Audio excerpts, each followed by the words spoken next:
From last couple of weeks, we were working on conceptualizing a video on a particular topic. The research was done, the script was ready, the shoot was about to commence. But as they say, you don't know what will happen. He does.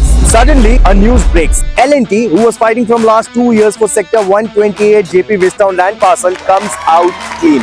Immediately we started getting calls, WhatsApps requesting our opinion on the project. जिस वजह से हमें अपने videos की itinerary को tweet करना पड़ा. No problem, the channel is for you. You are the boss. So let's review.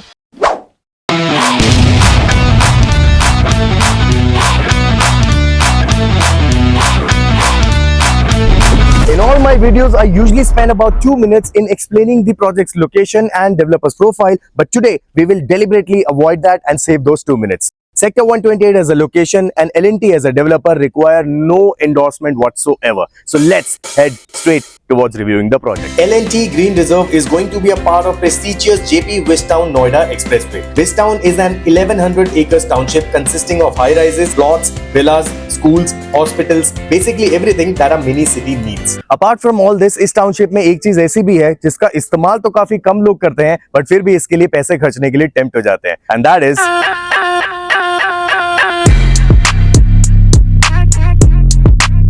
Project पे पहुंचने के लिए आप एक्सेस हाउस से सटे इस गेट से विस्टाउन में एंटर करते हैं. एंटर करते ही एक लेफ्ट आएगा. लेफ्ट लेके थोड़ा आगे आकर आपको राइट में दिखेगा महागुण मेमोरियल. जैन साहब जल्दी डिलीवर कर दो इसको, लोग बहुत परेशान हो रहे हैं. मेमोरियल से ही आपको राइट लेना है और अबाउट 100 मीटर्स आगे आके लेफ्ट पे आ जाता है साडा L&T. Not many know that L&T का 6 acres is a combo of 2 land parcels, 22B and 24A, which is right in the middle of the golf course. Project premium है या नहीं ये तो आप वीडियो के एंड में असेस कर लीजिएगा, बट प्रोजेक्ट की लोकेशन इज वेरी प्रीमियम. इसीलिए यहाँ पे आपको एक यूनिट 22 से 24,000 रुपए पर स्क्वायर फीट कॉस्ट करेगा. अब आते हैं आज के सबसे इंपॉर्टेंट मुद्दे पे. EOI का प्रोसेस किसी भी दिन स्टार्ट हो सकता है एंड उसके बाद जल्दी अलॉटमेंट भी हो जाएगी. नाउ अलॉटमेंट डे से बायर का जनरल परसेप्शन ये रहता है कि it is going to be as easy as going to a builder's office.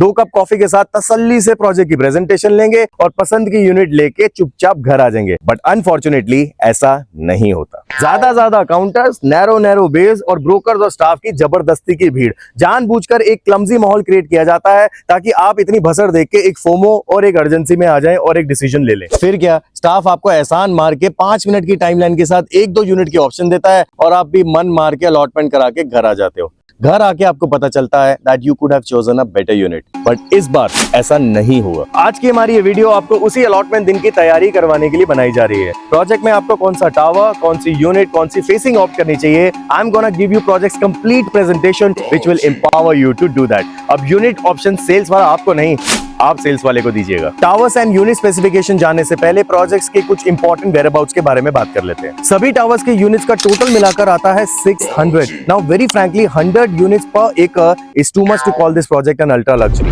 As we all know, इस प्रोजेक्ट को एक गोल्फ कोर्स प्रॉपर्टी की तरह प्रमोट किया जा रहा है. नाउ जब मैं नोएडा के कुछ हाई राइज सोसाइटीज जो गोल्फ कोर्स सोसाइटीज हैं उन पे नजर डालता हूँ तो मुझे एक चीज कॉमन मिलती है. कल्पतरू, विस्टा, लेगेसी जैसे प्रोजेक्ट्स खुद को गोल्फ कोर्स प्रॉपर्टी कह के मार्केट करते हैं, पर मेरी नजर में ये सब गोल्फ कोर्स सोसाइटीज नहीं, just golf course facing towers है. कहने को इन सब प्रोजेक्ट्स के सामने बेशुमार ग्रीनरी होती है, पर एक कॉम्पैक्ट लैंड पार्सल में सिर्फ टावर्स खड़े करने की वजह से यहाँ टहलने के लिए कोई ढंग का पार्क तक नहीं होता. ऑन द कॉन्ट्रेरी, L&T के 6 एकड़ के प्रोजेक्ट में आपको 3 एकड़ का एक पार्क भी क्रिएट करके मिलेगा जिसे आप एक्चुअल में यूज कर सकते हो. आपके अपार्टमेंट से सोसाइटी का park as well as extended golf course view.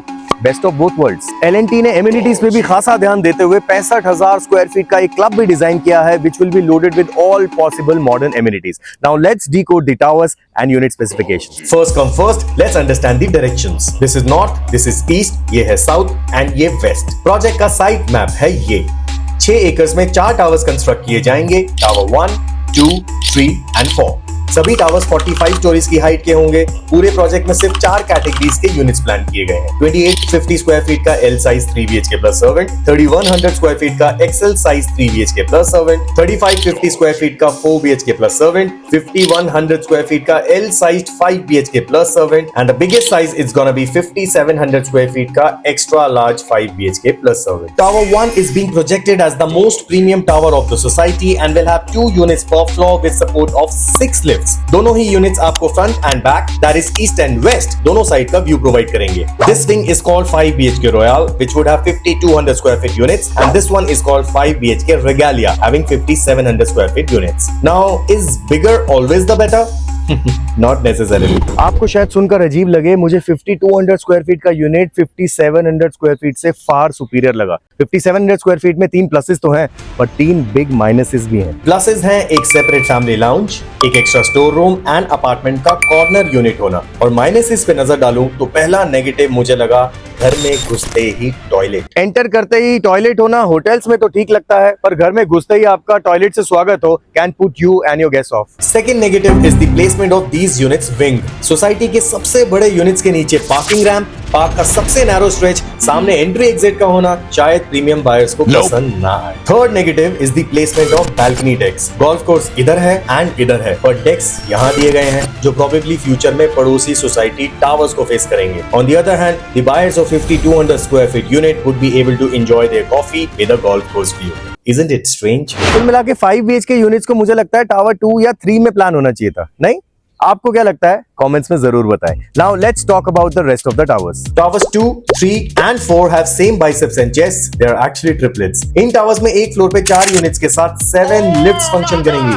I don't remember any other society having 7 lifts. 4 units में से ये 2 यूनिट 4 BHKs की हैं एंड ये 2 3 BHKs वाली हैं। पहले समझते हैं 4 BHKs की कौन सी यूनिट लेनी चाहिए। 4 BHK कैटेगरी में आपको ज्यादा दिमाग लगाने की जरूरत नहीं है, एक ही साइज का ऑप्शन है, सेम फेसिंग है और इसको नाम दिया गया है 4 BHK लग्जूरिया। फिर भी अगर बेस्ट टू बेस्ट चुनने की बात आए तो I would have chosen this wing of tower number 3 since it has the broadest view of the park plus the swimming pool. However, I would not recommend you to be that choosy since L&T might open just 3 towers out of 4 at the launch price, and I feel they might hold on to tower number 3 only. Let's see, time will tell. Now let's talk about the most massy configuration of this project which is loved by both end users as well as investors, the 3 BHKs. But 3 BHK choose करते time आपको कुछ चीजें बहुत बारीकी से समझनी होंगी। Unlike 5 BHKs and 4 BHKs जहां आपको फ्रंट एंड बैक दोनों साइड का व्यू मिलता है, 3 BHKs में आपको either of the two मिलेगा। According to my opinion, दोनों 3 BHK units में Majesta, despite being the smaller one, comes out a clear winner. Majesta का लिविंग रूम बिल्कुल स्क्वेरिश है। On the other hand, Millennia's living dining looks little haphazard. It's neither a square nor L. यही same challenge आपको kitchen में भी मिलेगा। Millennia की kitchen is damn deep and rectangleish. Majesta की kitchen in comparison is squarish and sorted. Third drawback of Millennia is the presence of common toilet right in front of the kitchen, whereas Majesta's P point is miles away. अब आप सोच रहे होंगे कि छोटे 3 BHK को बड़े 3 BHK से ज्यादा वरदान कैसे मिल गए? Why would someone even go for the bigger one then? भाई L&T ने प्लान किया है।